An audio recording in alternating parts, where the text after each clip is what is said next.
jornalismo literário, um gênero que une texto jornalístico à literatura. Estilo que proporciona uma visão mais profunda do fato real. Você vai conhecer as raízes históricas e as definições desse gênero literário. Os convidados são o doutor em comunicação Paulo Paniaggo e o escritor do livro-reportagem Santa Maria, a Tragédia da Boate Kiss, Vitor Borges. A conversa começa com Vitor Borges, que é escritor e jornalista, autor do livro Santa Maria, a Tragédia da Boate Kiss. Vitor, muito obrigada pela participação conosco. Vitor veio de São Paulo para gravar o programa aqui. Obrigada. Eu que agradeço a Lianeza e um forte abraço a todos que nos acompanham nesse momento. Vitor, a Tragédia da Boate Kiss foi em 2013 e você, desde então, começou a te chamar a atenção, né? Esse grande incêndio que matou mais de 240 jovens. Por que nasceu essa ideia de colocar essa história no papel, de recontar? É uma página triste da história brasileira. Infelizmente, nós vivemos uma sucessão de tragédias no país, inclusive recente, e eu acho importante, especialmente no tocante, quando há envolvimento, pessoas mortas, tragédias dessa dimensão, que nós não as esqueçamos. E isso é fundamental para o presente, porque é com o passado que nós aprendemos a fazer um presente com mais vigilância, com respeito à vida humana e um futuro que garanta aos nossos jovens, às pessoas que frequentam ambientes de festas e eventos, a segurança e a tranquilidade. Antes da gente começar a continuar o bate-papo sobre o livro, sobre a sua obra, vamos acompanhar agora um breve histórico da tragédia da Boate Kiss em Santa Maria. O incêndio teve início nas primeiras horas do dia 27 de janeiro de 2013. Foram 242 mortos e 680 pessoas feridas. Uma das maiores tragédias do país. Tudo começou quando um integrante da banda que se apresentava na casa noturna acendeu um sinalizador, uma espécie de fogos de artifício. A fagulha atingiu o teto, que tinha revestimento acústico inflamável, e em segundos o fogo se espalhou. As investigações apontam que a falta de saídas de emergência contribuiu pela morte e asfixia da maioria das vítimas. Era apenas uma porta de entrada e saída para os clientes. Vitor, você fala em resgatar o passado, né, para entender o presente e o futuro. É isso que você faz no seu livro? Você reconta a história de 2013 até a atualização 2017. O evento completa este ano 5 anos. E muitas crianças naquele momento, em 2013, não entendiam o que estava acontecendo e não têm a dimensão do que isso significa. E hoje estão adolescentes, jovens, vão começar a frequentar esses ambientes de festas e isso traz uma preocupação notória para os pais. E que esse caso sirva como um divisor de águas, principalmente no tocante, como disse, à segurança da vida humana, que é o bem jurídico mais importante que nós temos. Como é que foi o processo de criação desse livro? Foram muitos anos de trabalho, de coleta de informações, você ouviu todos os envolvidos, né, nessa tragédia, como é que foi? Trabalho de pesquisa de 2 anos, pesquisa de diálogo, de viagem até o local. É uma tragédia que não guarda geografia, não é uma tragédia de Santa Maria ou do Rio Grande do Sul. É uma tragédia de dimensão pessoal para todos os brasileiros, infelizmente. E eu estive lá na cidade para conversar com as pessoas, conversar com as principais partes envolvidas, com os familiares, com o delegado que apurou o caso, falamos também com outras personalidades e ouvimos muitos depoimentos dos pais e das mães, inclusive vários deles positivados no livro. Agora, é um livro reportagem, né, Vitor? Justamente que nasceu do teu trabalho como jornalista há mais de 2 décadas, jornalista e escritor também. O Vitor é autor de outros 2 livros que a gente vai falar daqui a pouquinho também, né? E por que esse estilo literário, né, esse jornalismo literário? Olha, eu acredito que enquanto jornalista nós temos uma missão, Qual é a missão do jornalismo? Deixar um legado do nosso trabalho para a comunidade.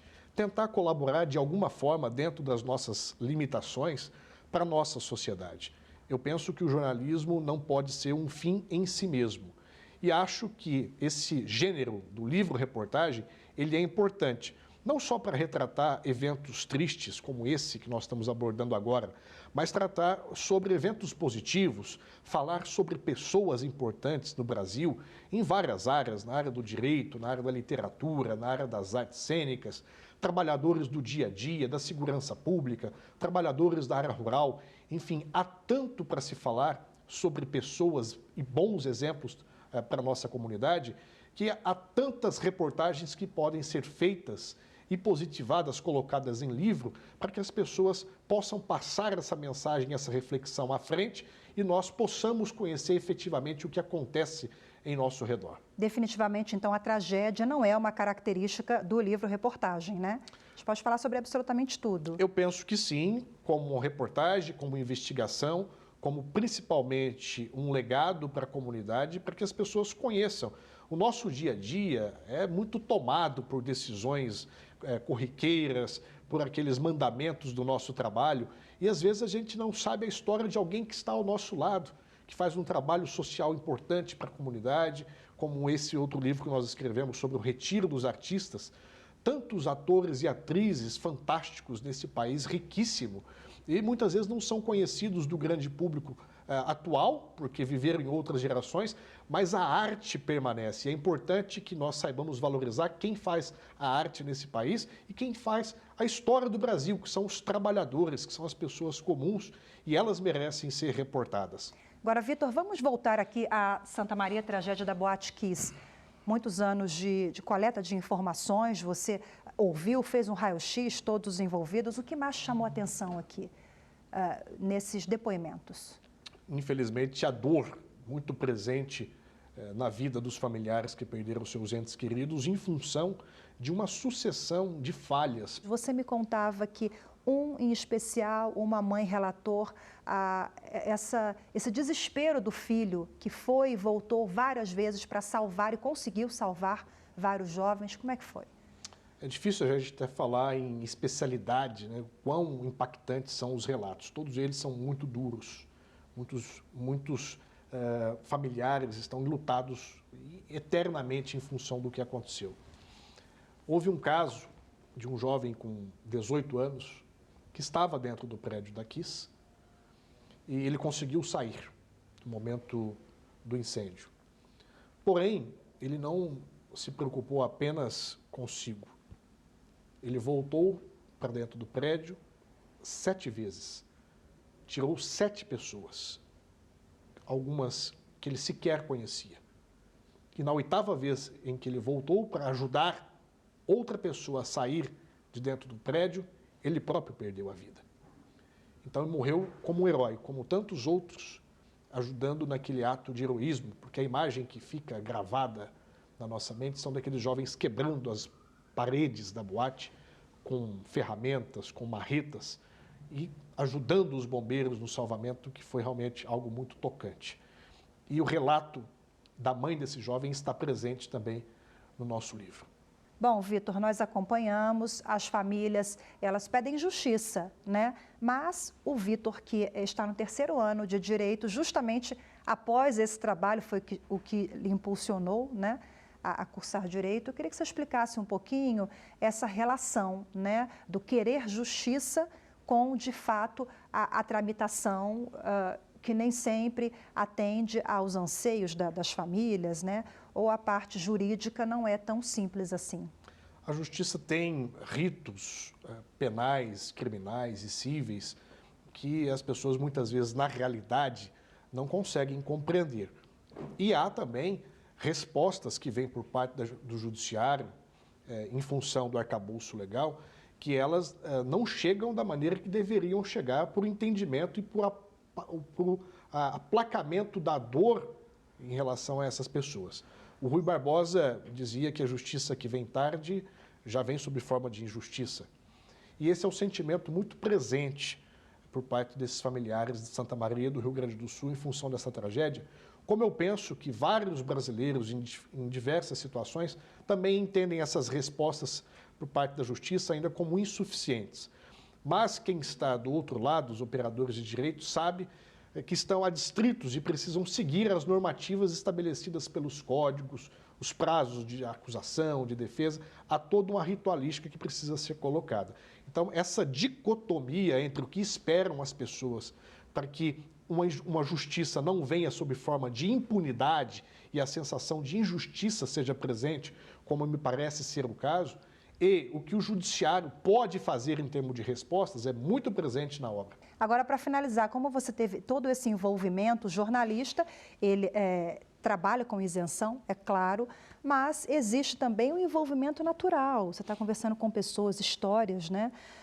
E você pensa, de repente, numa outra edição com esse recorte das famílias? Eu tenho me colocado à disposição para dialogar nos rádios, nas televisões e também em palestras para os jovens, para fazer a eles e levar a eles um pouco dessa visão de conscientização.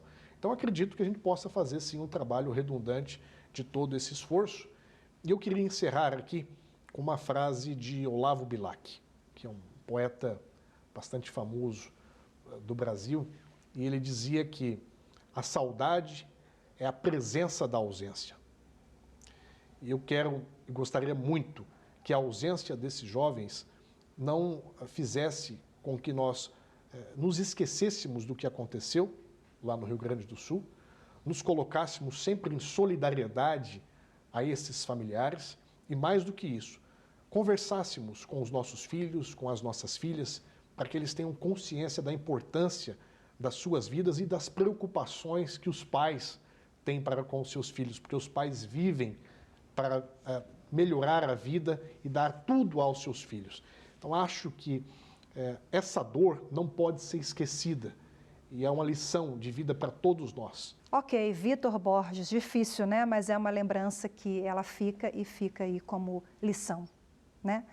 Obrigada mais uma vez pela sua participação, Vitor Borges, autor do livro Santa Maria, Tragédia da Boate Kiss. Muito obrigado. Vamos agora para um rápido intervalo. Daqui a pouco o papo continua sobre jornalismo literário com o doutor em comunicação pela Universidade de Brasília, Paulo Paniaggo. Até já.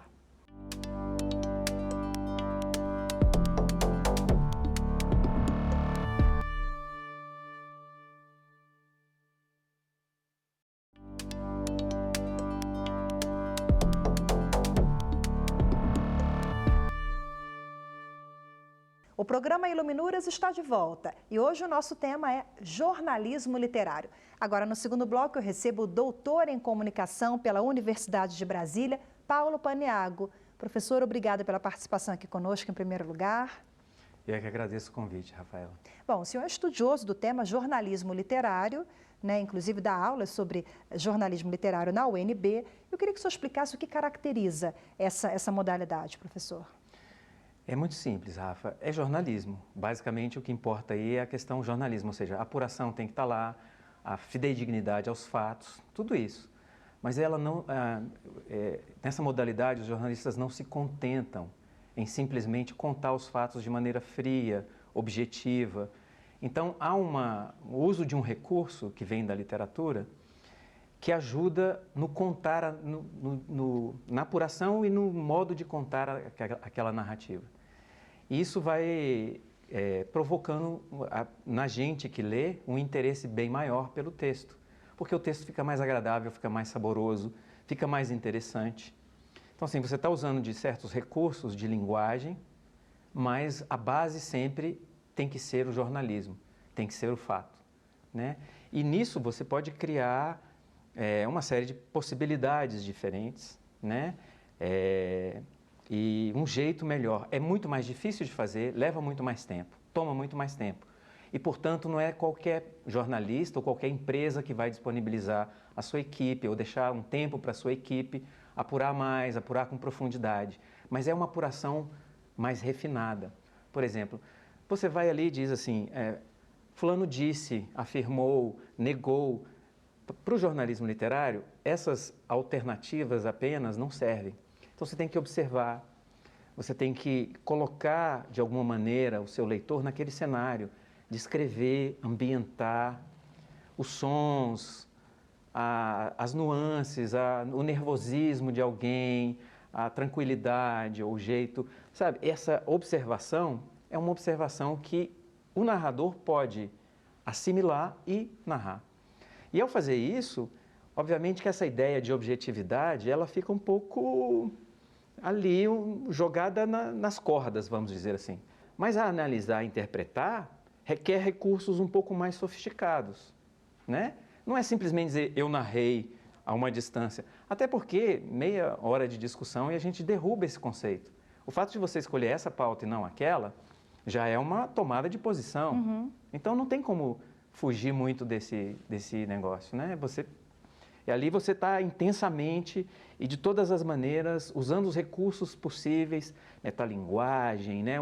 É uma sofisticação de produção do jornalismo, é uma melhora do trabalho. Agora, envolve mais tempo. É um trabalho de um rigor e de uma dedicação total, né? Você não pode simplesmente fazer uma coisa ali, vamos dizer assim, meia boca. Você tem que, de fato, arregaçar as mangas e se investir. E essa pegada, né, desse tipo de jornalismo literário, justamente... É justamente isso.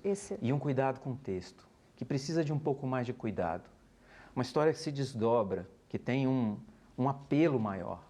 Uma história como essa da Boate Kiss, né? Quem são as pessoas que estavam ali, qual é a história de vida de cada uma, de onde vem, para onde pretendia ir, o que aconteceu, o que acontece com as famílias agora. Tanta coisa, e o processo na justiça, e quem está julgando, e quem não, sabe? Então, é tanta coisa envolvida que merece uma análise maior. Agora, jornalismo literário, é possível unir ficção e realidade? Porque é um fato jornalístico, né? Como é que você vai misturar as estações ali, ou é permitido para esse estilo? Não é permitido. E durante muito tempo, na história dessa atividade, porque ela não é recente, o jornalismo literário, ela praticamente começa no momento ali, no século XVIII, quando você tem a institucionalização do jornalismo. Ou seja, o jornalismo começa a ter as empresas que estão fazendo jornais, que estão produzindo informação, né? Que estão captando a notícia e modificando ela para virar a informação. Nesse momento, você já tem gente fazendo jornalismo literário. Então, por exemplo, o Daniel Defoe, o escritor inglês que escreveu Robinson Crusoe, ele tem um livro chamado Diário do Ano da Peste, em que ele mostra como é que a peste bubônica chegou em Londres. E aí ele pega os relatos da igreja, dos jornais, ele pega os relatórios do município, da prefeitura de Londres, e os relatos de quem viveu essa peste bubônica, e ele faz disso uma grande matéria, uma grande reportagem. Só que ele, em determinados pontos, ele ficcionaliza. Ele, por exemplo, se coloca como alguém que tem 35 anos de idade. E na época da peste bubônica, ele tinha 5 anos de idade. Então, essa parte é inventada. Mas a parte narrativa ali da peste, quantas pessoas morreram, de como avançou, de como foi contida, etc., etc., aquilo é real. Aquilo é jornalismo. Então, essa fronteira entre o que pode e o que não pode, ela oscilou durante muito tempo.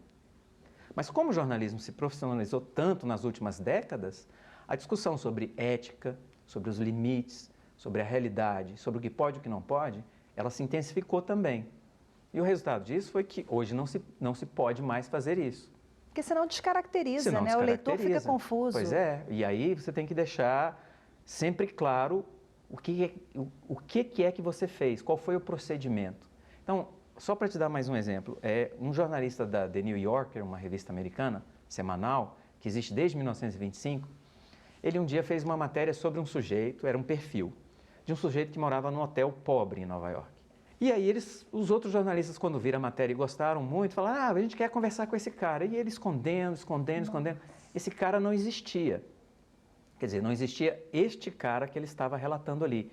Mas todas as histórias que ele contou foram de pesquisas que ele fez nesse hotel. Então ele pegou a característica física de os atributos psicológicos ou de personalidade ou de caráter do outro, ou um fato que aconteceu com o outro. E ele foi juntando aquilo tudo, mas ele nunca alertou o leitor dele que ele estava fazendo esse combo. Ele deveria. Ele deveria, né? Ele deveria. Ou seja, para os padrões de hoje ele deveria. Para os padrões da época era uma coisa ali razoável. Ele não mentiu, mas ele também não falou toda a verdade.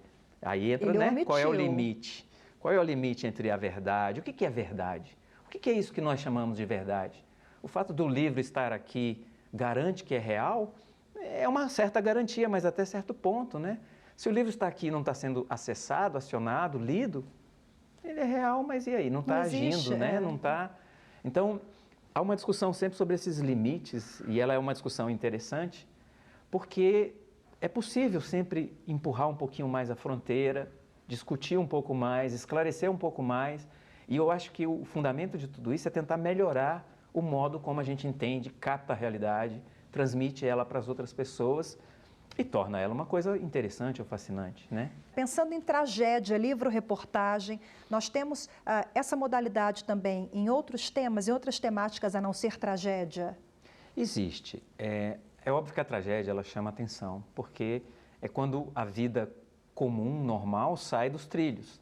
E isso nos chama atenção, né? Se o trem chega no horário, não interessa, mas se o trem descarrilha e mata a gente, bom, alguém tem que fazer alguma coisa, até para evitar que uma nova tragédia ocorra. Então, há uma situação aí que chama muito a nossa atenção. Mas, se você pensar aí a modalidade do jornalismo literário como uma modalidade que pode abordar temas os mais diversos, você pode encontrar situações em que não tem necessariamente uma tragédia em jogo. As biografias são grandes livros-reportagem. E as biografias querem mostrar como é que uma pessoa foi bem-sucedida. Eventualmente, na vida dela tem tragédias também, mas normalmente o que você está destacando é o quê? É o sucesso de um grande cantor, de um grande desportista, de um grande ator, de um grande escritor. E isso é interessante, né? E é um modo de narrar dilatado que atenta para essas minúcias, para uma interpretação da realidade que também tem seu interesse e seu apelo. Né? É uma sucessão de pequenas tragédias, mas a gente almeja chegar num ponto de uma certa estabilidade.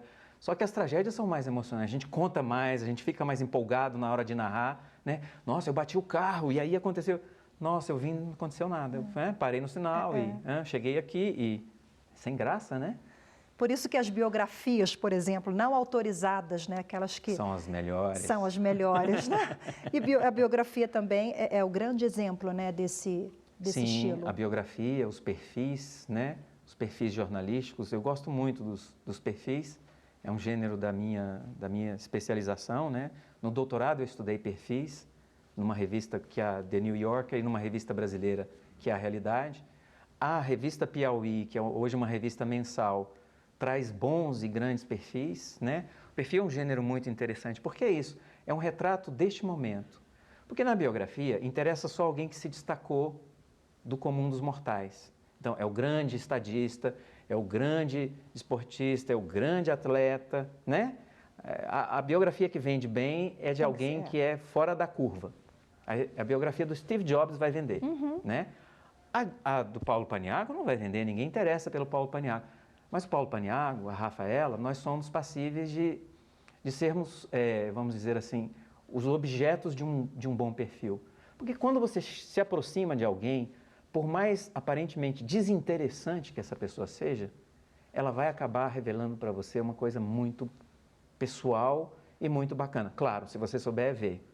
Então o perfil também tem lá suas nuances. Agora, para a gente conhecer os precursores dessa modalidade, desse estilo, jornalismo literário, conta para a gente quais. Bom, eu vou falar no caso brasileiro, você tem um exemplo que é formidável, que é Os Sertões, do Euclides da Cunha. Era um repórter que foi enviado pelo Estado de São Paulo, o jornal, para cobrir um conflito em Canudos, no sertão da Bahia, e ele fez a cobertura sofreu uma série de censuras, mas ele voltou e transformou aquele material num livro. E quando ele transformou aquele material num livro, esse é um livro de grande reportagem, que não só se concentra no conflito, que é a última parte, a luta, mas também se concentra na terra, naquele homem que está ali. E se esse livro se transformou num grande precursor do jornalismo literário no Brasil, ele também foi muito importante para o próprio Euclides da Cunha, porque mudou o jeito como Euclides da Cunha olhava o mundo. Euclides da Cunha era um cara preconceituoso, que achava que o nordestino era um cara feio e tal, machista ao extremo. Ele voltou de lá transformado, achando que o nordestino é um forte, é um bravo, é um resistente, está ali numa situação de adversidade, ele está enfrentando, ele é, na verdade, um forte, né? E enfrentou o regime, né? Enfrentou o governo, enfrentou as tropas do governo. Então, no fundo, tem uma história ali que é muito envolvente. No Rio de Janeiro, também no começo do século, havia um jornalista chamado João do Rio, que tomou uma decisão muito simples, saiu da redação. Parou de ficar lá no seu computador olhando a internet. Estou brincando, que nem tinha naquela época. Mas ele saiu da redação, ele deixou de ser o sujeito que espera a notícia chegar até ele e vai até o mundo. Então ele começou a observar uma série de coisas interessantes no Rio de Janeiro. Tabuleta, tatuagem, consumo de drogas, sexo, o morro carioca que estava surgindo. Ele começou a observar essas coisas e narrar essas coisas. E se transformou num grande precursor do gênero também.